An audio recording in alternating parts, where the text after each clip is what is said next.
Đen Trung Nguyên, đúng không vô tình lướt thấy một buổi live stream, trò chơi bách quỷ bắt đầu luôn. Live stream chọn người ngẫu nhiên để xử lý. Tớ định lướt qua luôn, nhưng lại thấy bác Vương quản lý ký túc ngồi giữa một vũng đỏ. Trông bác ấy bình thản lắm, mà sau đầu lại cắm một con dao nhỏ. Tớ không dám tin vào mắt mình luôn. Máy quay rung rung, kẻ xấu lục từ người bác ấy ra một chùm chìa khóa to. Bây giờ sẽ chọn ngẫu nhiên một phòng ký túc nhé. Trò chơi bách quỷ chính thức bắt đầu luôn. Tớ ngây ra nhìn màn hình. Lông to dựng đứng hết lên. Kẻ xấu tùy tiện cầm một chiếc chìa khóa. Chìa khóa ghi số 412, chính là phòng ký túc của tớ. Các cậu thấy giấc mơ này có hồi hộp không? Tớ tiện miệng kể cho bạn cùng phòng về cơn ác mộng đêm qua. Chu Khôn và Liễu Ngọc nghe xong mặt nghiêm lại, rồi nhìn tớ với ánh mắt kỳ lạ lắm. Cậu có gửi luôn live stream đó vào nhóm phòng không? Rồi sau đó tỉnh dậy luôn hả? Lộ Nhân, người live stream đó có phải tên là Bách Quỷ Minh Nguyệt không? Sao các cậu biết mấy chuyện này vậy? Tớ nhớ mình chưa kể gì mà. Hình như tụi mình mơ cùng một giấc mơ đó.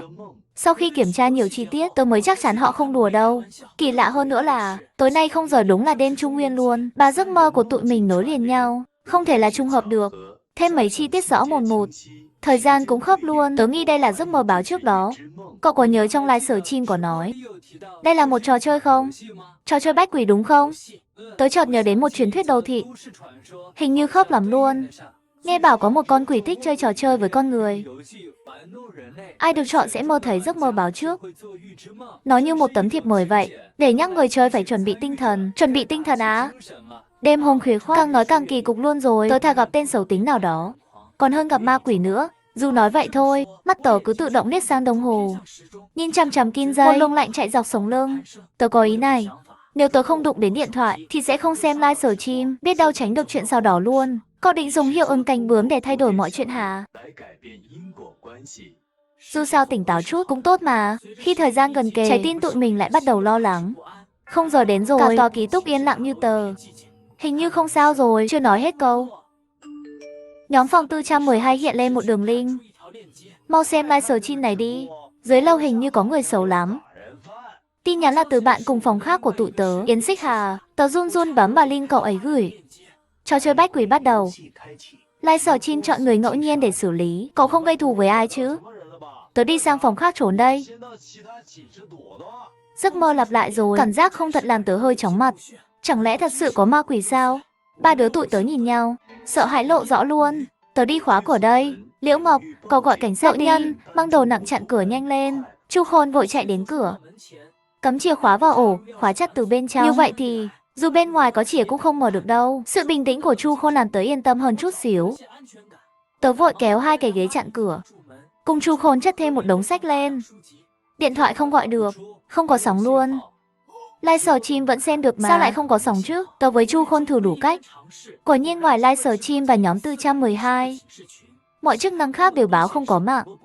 Mà live stream vẫn chạy đều đều. Kẻ xấu đang leo lên lầu. Tiếng bước chân nặng nề vang lên rõ mồn một. Lúc đang hoảng loạn, Yến Xích Hà bất ngờ mở cuộc gọi nhóm. Tớ vội bấm vào ngay. Hành lang bỗng dưng không còn ai hết. Tớ gõ cửa mấy phòng khác cũng chẳng ai trả lời. Như thể mọi người biến mất hết rồi. Điện thoại cũng chẳng có sóng. Rốt cuộc là sao vậy trời? Nhỏ tiếng chút, tụi tớ cũng không liên lạc được với bên ngoài. Kẻ xấu lên tới tầng 4 rồi. Cậu chạy qua tòa Bắc đi. Nhất định tránh xa hắn ra, trốn ra ngoài rồi báo cảnh sát. Yến Xích Hà im lặng luôn, chỉ còn tiếng bước chân hối hả chạy xuống lầu. Không đúng lắm đâu, tớ chạy xuống 2 tầng rồi. Sao vẫn là tầng 4 vậy? Đây là trò quỷ gì vậy? Cô gọi bỗng ngắt luôn. Cùng lúc đó, hành lang vang lên một tiếng động lớn. Tớ giật mình hoảng hốt, gọi lại mấy lần, chẳng ai trả lời cả. Lẽ nào cậu ấy gặp kẻ xấu rồi? Liễu Ngọc bỗng run tay chỉ vào màn hình điện thoại của tớ. Lúc này live stream hiện lên đếm ngược 10 phút. Cái gì đây vậy? Đếm ngược nguy hiểm sao nổi? Tiếng bước chân nặng nề vang lên ngoài hành lang, từ xa đến gần dần rồi dừng lại ngay cửa luôn. Chẳng lẽ kẻ xấu đến cửa rồi sao? Tiếng gõ cửa như gõ thẳng vào tim tụi tớ vậy. Lộ Nhân ơi, tụi mình phải làm sao đây? Tớ cố kìm nỗi sợ, nhớ mày suy nghĩ, len lấy một con dao gọt trái cây. Liễu Ngọc đứng dậy luôn.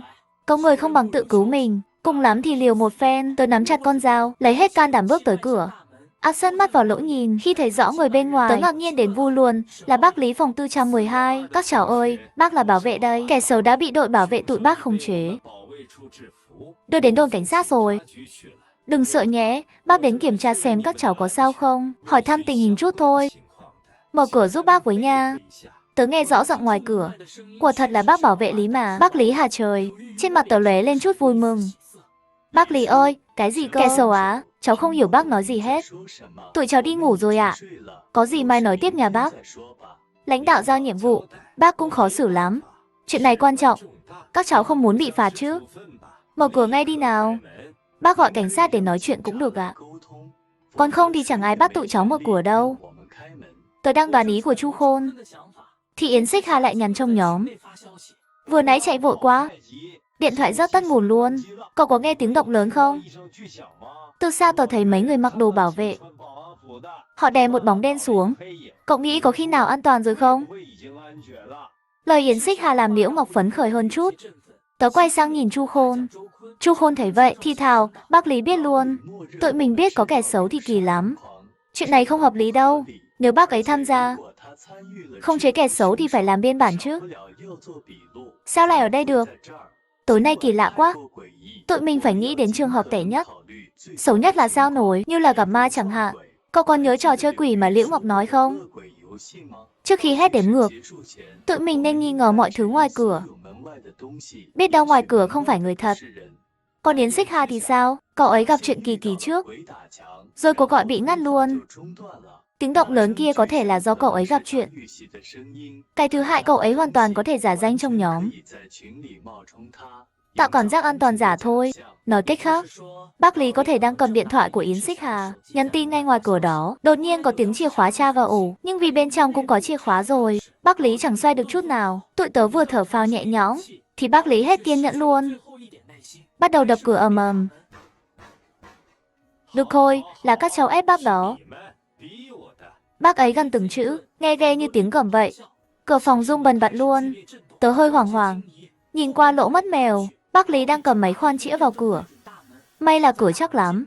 1 phút trôi qua, chỉ khoan được một lỗ nhỏ xíu, bông cái lô đó áp sát một khuôn mặt méo mó. Bác Lý cố nhét đầu vào không ngừng. Kỳ hơn nữa là, sau đầu bác Lý trống rỗng luôn, như bị thứ gì lấy mất rồi. Tim tớ thót lại một cái, bác Lý đúng là không phải người thật. Tớ nghiến răng, cầm dao bước tới cái thứ kỳ kỳ giống con giun này. Cút đi ngay cho tớ, cái thứ xấu xí. Tôi chém 2 nhát vào mặt nó. Màu đỏ bắn tung tóe, nhưng bác Lý càng tức điên hơn, chui vào nhanh hơn nữa, như kiểu động vật mềm mềm vậy. Tớ cố đè nỗi sợ xuống, nhấc ghế định đạp cho nó ngã luôn. Tiếng máy khoan lại vang lên. Bác Lý gào lên đau đớn, người co giật liên hồi. Tớ nhìn qua lỗ cửa, thấy bác ấy ngã lăn ra, không động đậy được nữa. Bụng bác ấy có một lỗ to đỏ lòm. Từ bóng tối, một người chậm rãi bước ra. Là Yến Xích Hà luôn. Yến Xích Hà bỏ máy khoan xuống, ngồi phịch xuống đất. Bác Lý vừa giả danh tớ nhắn tin. Các cậu không tin đúng không? Tớ thật đã quay lại đây. Mở cửa nhanh đi, bác Lý vừa tấn công tớ. Tớ giả vờ bị bắt. Bác ấy vội lắm, chỉ lấy điện thoại của tớ thôi. Chạy mãi không thoát được. Tớ đành lén quay lại đây. May mà tớ đến kịp lúc. Nhưng tớ sợ còn nguy hiểm khác. Mở cửa nhanh đi nào. Dù vui lắm luôn, nhưng tớ không vội mở cửa, mà nhìn sang Chu Khôn trước. Cậu nói số học sinh, lớp, nhà ở đâu, quê ở đâu đi. Càng chi tiết càng tốt. Tụi tớ còn kiểm tra xem cậu là ai. Cậu là ai vậy, Chu Khôn? Cậu định kéo dài thời gian hả? Đừng tưởng tớ không biết cái đếm ngược nguy hiểm đó. Nếu đây là trò chơi nguy hiểm, tớ dám chắc phòng 412 mới là chỗ an toàn nhất. Còn 2 phút nữa thôi. Đợi hết giờ. Nếu tớ vẫn ở đây, ra ngoài chắc nguy lắm luôn. Chu Khôn, còn cách nào khác không? Chu Khôn trông lưỡng lự lắm, im lặng không nói gì. Lộ Nhân, Liễu Ngọc ơi, đừng nghe Chu Khôn nói ghê gớm vậy. Tớ biết các cậu không thích tớ nữa, nhưng để tình bạn cùng phòng, cứu tớ một lần đi mà. Yến Xích Hà bắt đầu khóc ngoài cửa. Chu Khôn thở dài nhẹ, đưa tay đặt lên tay nắm cửa. Đột nhiên Liễu Ngọc, vốn ít nói, ông bụng xuống đau đớn. Tớ với Chu Khôn vội chạy lại đỡ, nhưng thấy cảnh kinh khủng luôn. Trên tay Liễu Ngọc bỗng đỏ lòm, hiện lên mấy chữ kỳ kỳ, có gì đó khắc chữ lên người cậu ấy. Cái này, gặp chuyện kỳ quái rồi. 411 là gì vậy nhỉ? Là phòng đối diện sao nổi? Tớ chẳng kịp nghĩ nhiều, định lấy thuốc cầm máu cho Liễu Ngọc, nhưng bị cậu ấy kéo ngược lại. Có khi là tớ tưởng nhầm, nhưng Liễu Ngọc lúc này như biến thành người khác. Dù yếu lắm nhưng lại bình tĩnh lạ thường, mặt cậu ấy trắng bệch, tay chỉ về một hướng. Tớ với Chu Khôn nhìn qua khe hở, theo hướng cậu ấy chỉ. Đó là một cái gương. Trên cửa phòng 411 đối diện, treo một tấm gương trừ tà. Gương chiếu ra sau đầu Yến Xích Hà, trống rỗng luôn. Giống hệt bác Vương và bác Lý. Cậu bỏ mặc tớ sao nổi. Đều là kẻ xấu hết. Yến Xích Hà gào lên điên loạn, đập cửa ầm ầm liên tục. Ba đứa tụi tớ run cầm cập. Đợi đến khi đếm ngược kết thúc, Yến Xích Hà và bác Lý kỳ lạ bỗng biến mất tăm. Màn hình live sở chin tối đen, giọng chủ kênh vang lên, chúc mừng các bạn đã qua vòng lừa quỷ của trò chơi bách quỷ. Lần này là chế độ hợp tác. Nếu cả nhóm trụ được thì toàn đội sống lại. Nói xong, trong phòng lóe lên mấy đốm sáng. Yến Xích Hà xuất hiện từ hư không, như phép màu vậy. Tụi tớ giật mình lùi lại liên tục. Yến Xích Hà ngã ngồi xuống đất. Mặt hoảng loạn lắm. Gào to, cậu là cái gì vậy chứ? Rốt cuộc muốn gì đây? Tớ không muốn chơi trò quỷ quái này. Ba đứa tụi cậu chưa đủ sao? Tha cho tớ đi, làm ơn tha cho tớ. Vòng 2, thay quỷ sắp bắt đầu. Trong 5 phút, hãy đến phòng 512. Nếu không sẽ nguy hiểm lắm. Màn hình live stream hiện đếm ngược 5 phút bắt đầu nhảy.